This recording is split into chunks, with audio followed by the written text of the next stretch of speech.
South Dakota 2013. Almost 200,000 cattle are killed in a massive snowstorm when snow that appeared like cotton balls got stuck in their nostrils, suffocating them, and the temperature in neighboring states reached 90 degrees. In 2003 and 2017, hundreds of thousands of llamas and alpacas died as a result of anomalous sub-zero Arctic weather in Peru, a country which reaches to the equator. The following year, hail the size of baseballs fell in dozens of areas all over the world, from the USA to Serbia, Australia, South Africa. This hail was so large, it even damaged airline cockpits and forced emergency landings. This bizarre, extreme weather is nature's way of giving an indication that something's very wrong. In addition to those things listed, every day there are severe thunderstorms and blizzards, tornadoes and hurricanes, ice storms, dust storms, heat domes and droughts, water spouts, and even fire tornadoes. For 150 years, scientists have warned that the increasing amount of carbon in the atmosphere is creating a greenhouse effect, increasing temperatures all around the Earth. Yet, what's happening is the opposite. These extreme cold events seem contradictory to the logic. It's no wonder there's so much confusion and distrust and anger about this topic. What exactly is going on? If you look beyond the accepted narrative about the randomness of weather, you'll find the reason why extreme cold weather is happening despite the warming planet, and what you discover may shock you, especially since the proof of what's causing it is right before your eyes. Weather technology that we're told is only being researched for the future is being implemented right now.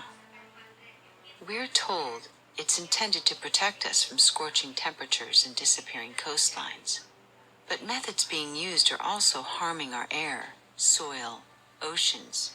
They are harming all life and causing these freakish storms that are occurring at an ever-increasing rate. And unfortunately, as long as we remain oblivious to it, or deny it, or belittle those who are trying to alert us, the sustainability of life on this planet will remain at the mercy of a very powerful few who are going to dramatic ends to keep the status quo and to convince you that your perception is wrong. At the universe inside you, we're interested in raising consciousness, in waking and empowering humanity. We acknowledge that what you're about to hear is controversial, so we only ask you to take notice. Are you ever being forced to see or hear information that contradicts what you're otherwise seeking? Has it ever been necessary to force the truth about anything? Shouldn't truth need no defense? George Orwell said, "In the time of universal deceit, telling the truth is a revolutionary act." Join the universe inside you and create a new reality as we expose the covert geoengineering that is happening before your eyes, the reasons why it's kept secret, and the horrific impact it's having on us and on our environment. And discover the reasons you may want to join the growing number of people who are seeking to take our power back, to address climate warming with solutions that support life rather than harm it.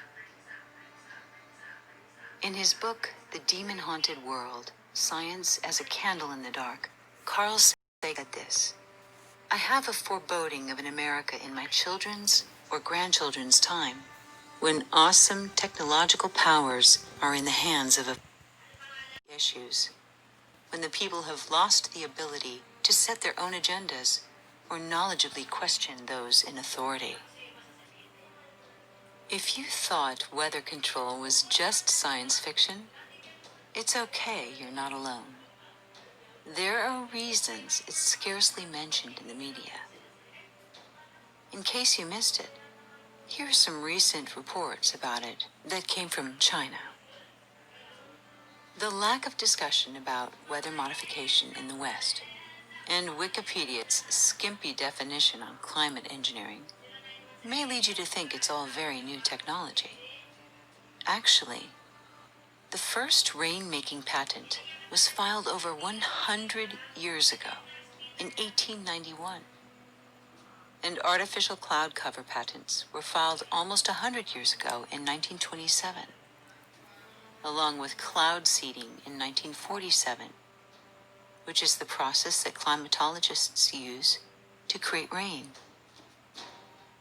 By 1952, headlines like this exonerated our technological success with weather manipulation.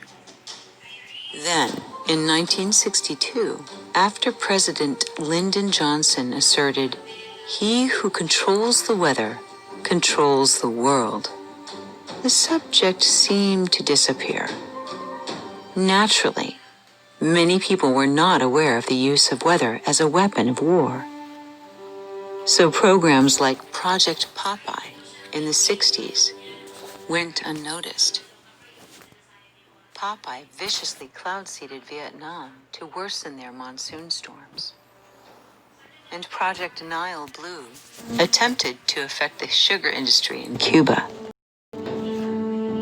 One atmospheric scientist, Ken Caldeira, shared that in a meeting discussing weather warfare, some of the ideas that were considered included creating tidal waves that would destroy a shoreline, or putting pathogens in a cloud.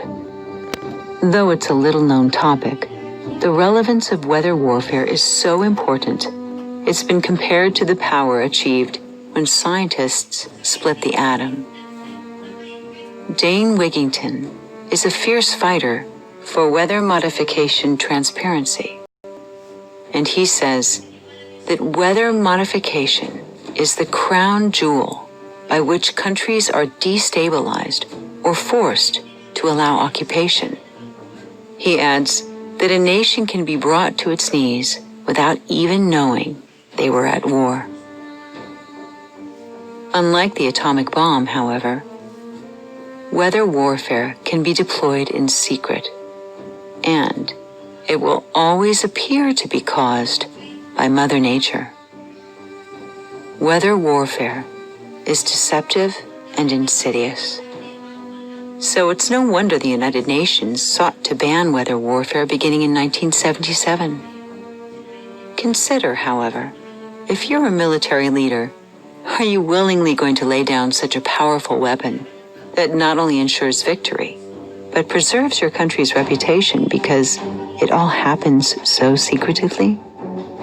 In fact, it makes you wonder how many times someone was humiliated for saying something that sounded crazy when it's clear that we just don't have all the facts. Weather modification includes geoengineering, which is, by definition, the deliberate large-scale manipulation of environmental processes that affect the Earth's climate in an attempt to counteract the effects of global warming. It was decided by a few that the best way to prevent warming was not to change power sources, but to prevent solar radiation from hitting the Earth, a technique called solar radiation management, and a process which mimics the effect of a volcanic eruption. There are a variety of methods that can be used to prevent sun from reaching and heating the Earth, but we just want to focus on one, something called stratospheric aerosol injection by jets. SAI is the supposed potential solution to climate warming, according to its proponents. In its simplest explanation, this U.S. newscast, which aired in 1980, about 40 years ago, discusses how cloud cover by jet trails was helping prevent the heat of solar radiation. So this technique has long been known to be effective.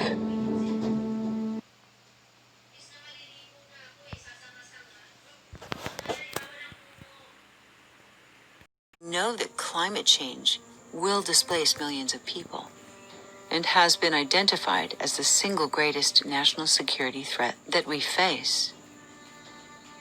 But let's look at the SAI strategy from another point of view. What exactly is being used to create this cloud cover? In 2013, we got our answer. The most renowned geoengineering scientist in the United States, David Keith, appeared on the Stephen Colbert Show to promote his book, A Case for Climate Engineering. What was revealed may be the most critical information about covert geoengineering practices than ever admitted to the public. You could actually spray sulfuric acid in the stratosphere 20 kilometers over our head and use that to stop the planet warming up in a ugly tech fix. You could spray something into the atmosphere to change. Spray pollution into the atmosphere to stop it warming. How do you do this? You start with a fleet of modified business jets and say 20,000 tons of sulfuric acid into the stratosphere every year. And each year you have to put a little more. And this doesn't, in the long run, mean that you can forget about cutting emissions. We will need to rein in. No, we'll get to it eventually. But in the meantime, we're shrouding the earth in sulfuric acid. So people are terrified about talking about this because they're scared that it will prevent us cutting emissions. Right, and also that it's sulfuric acid. We put 50 million tons of sulfuric acid in the air now as pollution, and it kills 1 million people a year worldwide. Okay, but it'll be better if we put more in. We're talking about 1% of that. 1% more, we're just killing 10,000 more people. You can do math. What happens to the sulfuric acid after it's sprayed? Does it just stay up there? No, it rains down, Okay. but it's a tiny addition to what we're already doing. Is there any possible way this could come back to bite us in the end? It actually turns out to be an old idea. This was Really? known since President Johnson. You ever look at those planes up there? They have contrails behind them. Maybe all those planes with the contrails, maybe they're actually spraying chemicals into the atmosphere right now, and Uncle Sam isn't telling us. Seems extremely unlikely. That the United States is not telling something to its citizens? That seems extremely likely to me. Read the newspaper. I think they might have your idea already.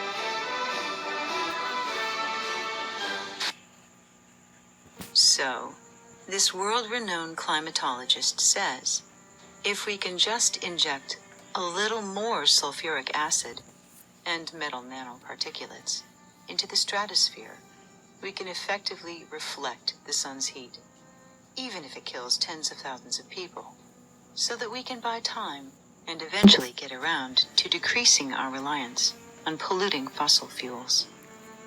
If you were given a choice, would you give a thumbs up for willingly adding these toxins to your respiration, soil, food, and water supply? To allow BP, Exxon, Chevron, and the rest to have a few more decades exercising optimal power and profit? We'll tell you more about the effects of those metal nanoparticulates on humans and on the planet. But first, you may have noticed how the geoengineering proponents emphasize that SAI is being considered for use in the future. We just heard a 40-year-old news clip saying it was working. So why are we continually told it's being researched as a potential solution when the evidence shows it's happening right now? Propaganda mastermind Joseph Goebbels of the Nazi Party said, if you tell a lie big enough and keep repeating it, people will eventually come to believe it. It thus becomes vitally important for the state to use all its powers to repress dissent. For the truth is the mortal enemy of the lie, and thus by extension, the truth is the greatest enemy of the state.